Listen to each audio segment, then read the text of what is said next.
Shri Biju Pappan, LDF കൺവീനറുടെ പ്രതികരണം ഈ ഒരു അവസരത്തിൽ വളരെ പ്രസക്തവും പ്രധാനവുമായതുകൊണ്ട് അതിലേക്കൊന്ന് പോയതാണ്. താങ്കൾ ക്ഷമിക്കുമല്ലോ അല്ലേ?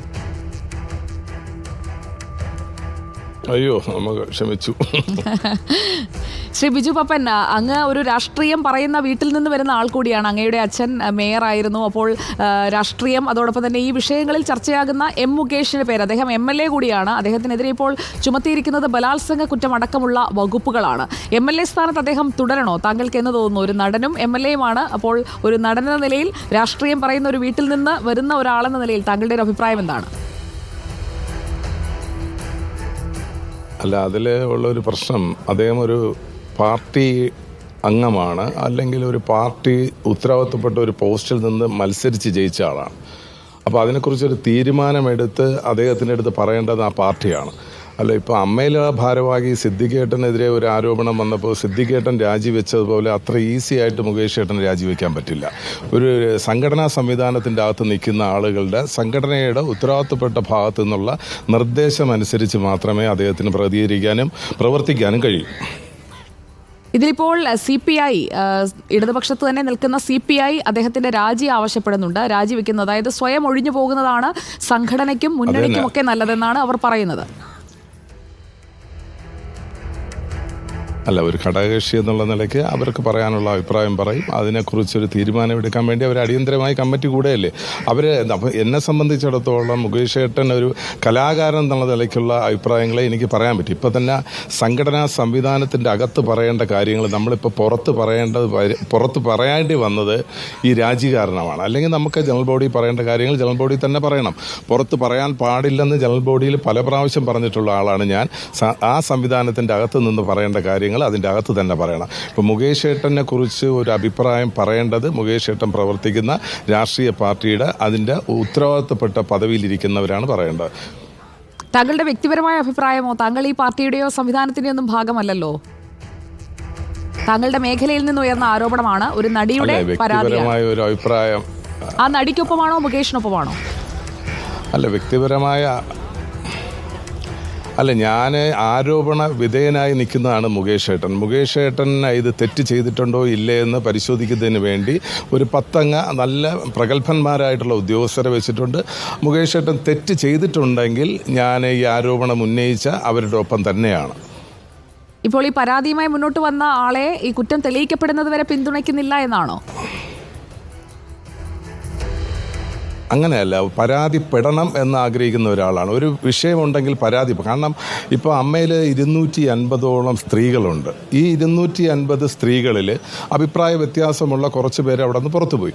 ആ പുറത്തുപോയി ബന്ധപ്പെട്ട് നടക്കുന്ന കാര്യങ്ങളാണ് ഇപ്പോൾ സംഭവിച്ചുകൊണ്ടിരിക്കുന്നത്. അപ്പോൾ ഒരാൾ എനിക്ക് എതിരെ ഒരു വിഷയമുണ്ട് എന്ന് പ്രതികരിക്കുന്നത് വളരെ നല്ലതാണ്. അത് തെളിയിക്കേണ്ട ചുമതല അന്വേഷണ ഉദ്യോഗസ്ഥരാണ്. അങ്ങനെ അന്വേഷണ ഉദ്യോഗസ്ഥരുടെ ഭാഗത്ത് നിന്ന് അത് തെളിയിച്ച് നിയമപരമായ നടപടികൾ സ്വീകരിക്കുമ്പോൾ അത് വളരെ നല്ലത് എന്നുള്ള അഭിപ്രായമാണ് എനിക്കുള്ളത്. പക്ഷേ ആരോപണ വിധേയരായി നിൽക്കുന്ന ഇപ്പോൾ സിദ്ദിഖേട്ടനെയും മുകേഷ് ഏട്ടനെയും രാജേഷ് ഏട്ടനെയും അതുപോലുള്ള ആളുകളെ നമുക്ക് ഈ സമയം തള്ളിപ്പറയുന്നത് ശരിയല്ലെന്ന് വിശ്വസിക്കുന്ന ഒരാളാണ് ഞാൻ. അവർക്കെതിരെ പരാതി ഉന്നയിച്ച സ്ത്രീകളോ അപ്പോൾ അവരും ഇതേ സിനിമാ മേഖലയിൽ നിന്നുള്ളവരല്ലേ, പുറമേ നിന്നുള്ളവരല്ല? അല്ല,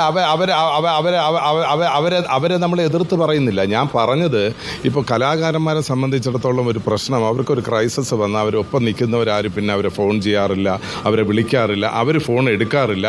ഒരു രാഷ്ട്രീയ രംഗത്ത് നിൽക്കുന്ന ഒരാൾ പ്രതികരിക്കുന്ന പോലെ അല്ല. ക്രൈം കമ്മിറ്റഡ് ആണ്. ഒരു ക്രൈം കമ്മിറ്റ് ചെയ്യുമ്പോൾ ആ ക്രൈം കമ്മിറ്റ് ചെയ്തു എന്നുള്ള അല്ല, ക്രൈം അത് തന്നെയാണ് ഞാൻ പറഞ്ഞത്. രാഷ്ട്രീയ പാർട്ടിയിൽ നിൽക്കുന്ന പലർക്കുമെതിരെ ഇതേപോലുള്ള ആരോപണങ്ങൾ വരുമ്പോൾ അവർ ഫേസ് ചെയ്യുന്ന പോലെ ഒരു കലാകാരന് ഫേസ് ചെയ്യാൻ പറ്റില്ല എന്നാണ് ഞാൻ പറഞ്ഞത്.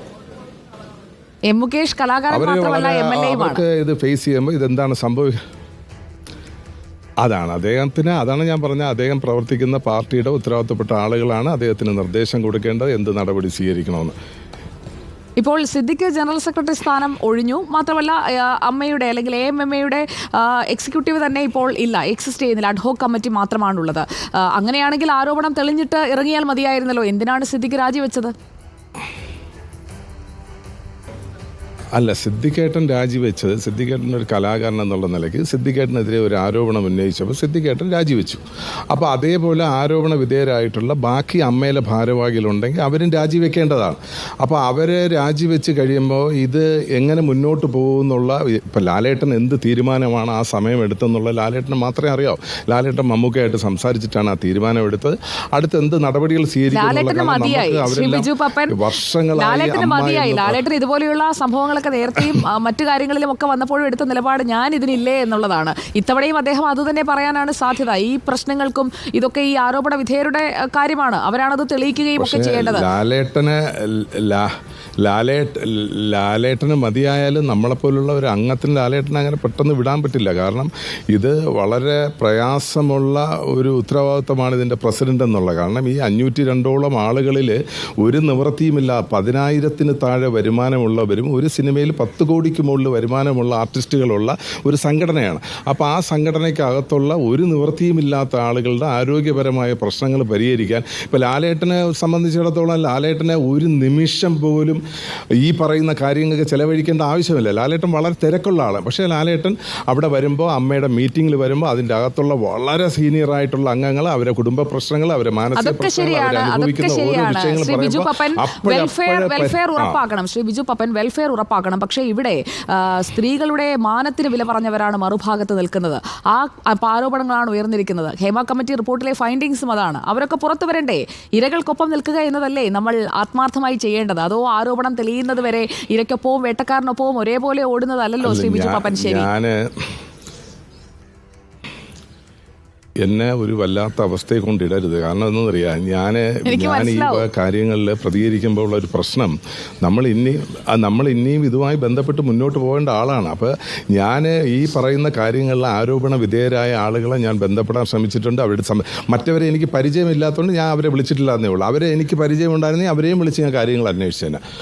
അതുകൊണ്ട് ഈ സംഘടനാ സംവിധാനം നിലനിൽക്കണമെന്നും ഭാവിയിൽ ഇത് വളരെ ശക്തമായി വരണമെന്ന് ആഗ്രഹിക്കുന്ന ഒരാളാണ് ഞാൻ. ശരി, സംഘടനയിൽ എല്ലാം ശരിയാകട്ടെ. വളരെ നന്ദി ശ്രീ ബിജു പപ്പൻ പ്രതികരിച്ചത്. താങ്കളുടെ പരിമിതി ഞാൻ മനസ്സിലാക്കുന്നു. പല കാര്യങ്ങളിലും തുറന്നു പറയുന്നതിലുള്ള പരിമിതി മനസ്സിലാക്കുന്നു. Thank you so much. Thank you.